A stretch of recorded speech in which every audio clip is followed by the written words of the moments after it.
Welcome to our third lesson about multi-body parts.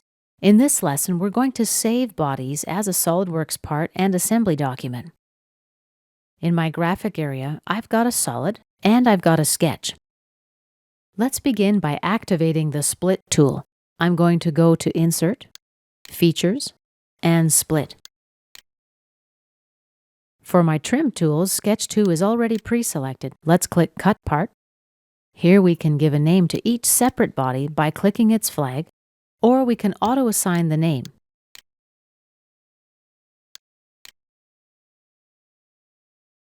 Here are Body 1 and Body 2. We can also specify the origin location for each body by selecting the body and then specifying the origin location. Let's click OK.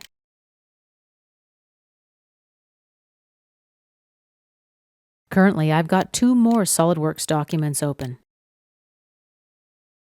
We can see here that this body is a derived solid body. Let's go back to our original solid body. Let's say we want to change it. Let's right-click on this face, Insert Sketch, and let's place a circle about here.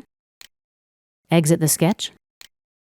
Activate the Extruded Cut command, through all, and click OK. Oops, I need to create the cut extrude before Split 1. If I try to grab and drag, it's not going to work. Let's try it. Cannot render.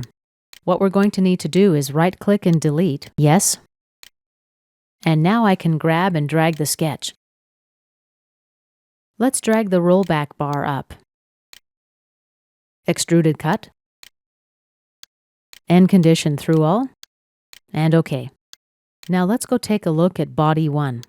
Go to Window, scroll down and select Body 1. As you see, the changes do take effect here. Back to our main part. Let's learn about another way we can save a solid body as separate part documents. Insert, Features, Save Bodies.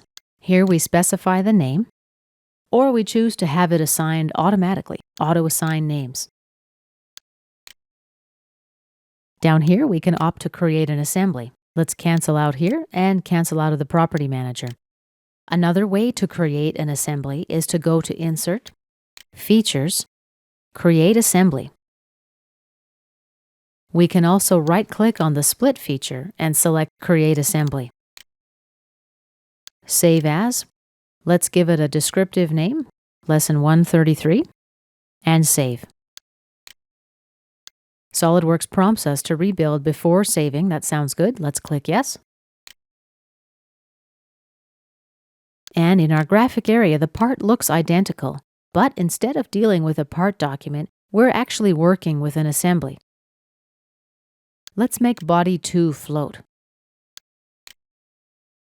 Now I can grab and drag it around. And this concludes our third lesson about working with multi-body parts.